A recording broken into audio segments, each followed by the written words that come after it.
உயிர்த்தெழுந்த இயேசு கிறிஸ்துவின் வல்லமை ஊழியங்கள் வழங்கும் வசனப் பெட்டகம். இயேசுவே கர்த்தர். இயேசுவையே தேவன் ஆண்டவரும் கிறிஸ்துவுமாக்கினார். இயேசுவே ராஜாதி ராஜா, கர்த்தாதி கர்த்தா. கிறிஸ்துவே மரித்தோர் மேலும் ஜீவனுள்ளோர் மேலும் ஆண்டவர். கிறிஸ்துவே போதகரும் ஆண்டவருமாயிருக்கிறார். வசனப் பெட்டகத்தின் இன்றைய தின கருப்பொருள்: தேவனுடைய வழி நடத்துதல். கர்த்தாவே, உம்முடைய வழிகளை எனக்கு தெரிவியும், உம்முடைய பாதைகளை எனக்கு போதித்தருளும். உம்முடைய சத்தியத்திலே என்னை நடத்தி என்னை போதித்தருளும். நீரே என் ரட்சிப்பின் தேவன். உம்மை நோக்கி நாள் முழுவதும் காத்திருக்கிறேன். தேவனுடைய வழி நடத்துதலை குறித்ததான வேத வசனங்களை பார்க்கலாம். சங்கீதம் 37, 23, 24 வாசிக்கிறோம். நல்ல மனுஷனுடைய நடைகள் கர்த்தரால் உறுதிப்படும். அவனுடைய வழியின் மேல் அவர் பிரியமாயிருக்கிறார். அவன் விழுந்தாலும் தள்ளுண்டு போவதில்லை. கர்த்தர் தமது கையினால் அவனை தாங்குகிறார். சங்கீதம் 25:9 வாசிக்கிறோம்.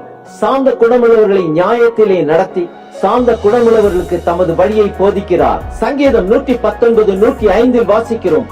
உம்முடைய வசனம் என் கால்களுக்கு தீபமும் என் பாதைக்கு வெளிச்சமுமாயிருக்கிறது. எரேமியா 29:13 வாசிக்கிறோம். உங்கள் முழு இருதயத்தோடும் என்னை தேடினீர்களானால் என்னை தேடுகையில் கண்டுபிடிப்பீர்கள். மத்தேயு 6:33 வாசிக்கிறோம்.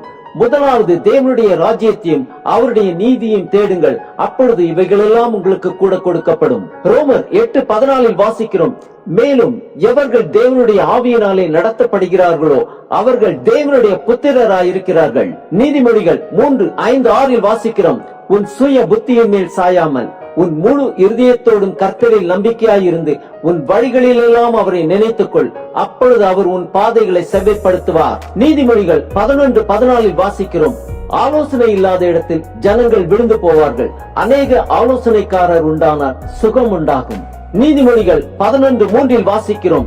செம்மையானவர்களுடைய உத்தமம் அவர்களை நடத்தும், துரோகிகளின் மாறுபாடோ அவர்களை பாழாக்கும். நீதிமொழிகள் 16:3 வாசிக்கிறோம். உன் செய்கைகளை கர்த்தருக்கு ஒப்புவி, அப்பொழுது உன் யோசனைகள் உறுதிப்படும். நீதிமொழிகள் 16:9 வாசிக்கிறோம்.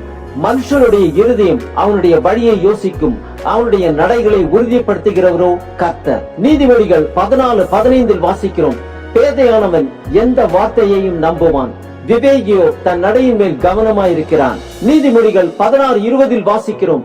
விவேகத்துடன் காரியத்தை நடப்பிக்கிறவன் நன்மை பெறுவான், கர்த்தரை நம்புகிறவன் பாக்கியவான்.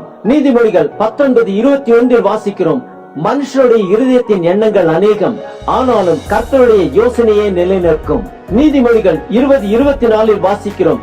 கர்த்தராலே மனுஷருடைய நடைகள் வாய்க்கும். ஆம், அனுதினமும் அதிகாலையில் கர்த்தருடைய சமூகத்தில் வந்து அவர் நமக்கு வைத்திருக்கும் வழிகளை அறிந்து கொண்டு அவர் ஆலோசனைகளின்படி நடக்கும் போது அந்த நாள் நமக்கு ஆசீர்வாதமாக இருக்கும்.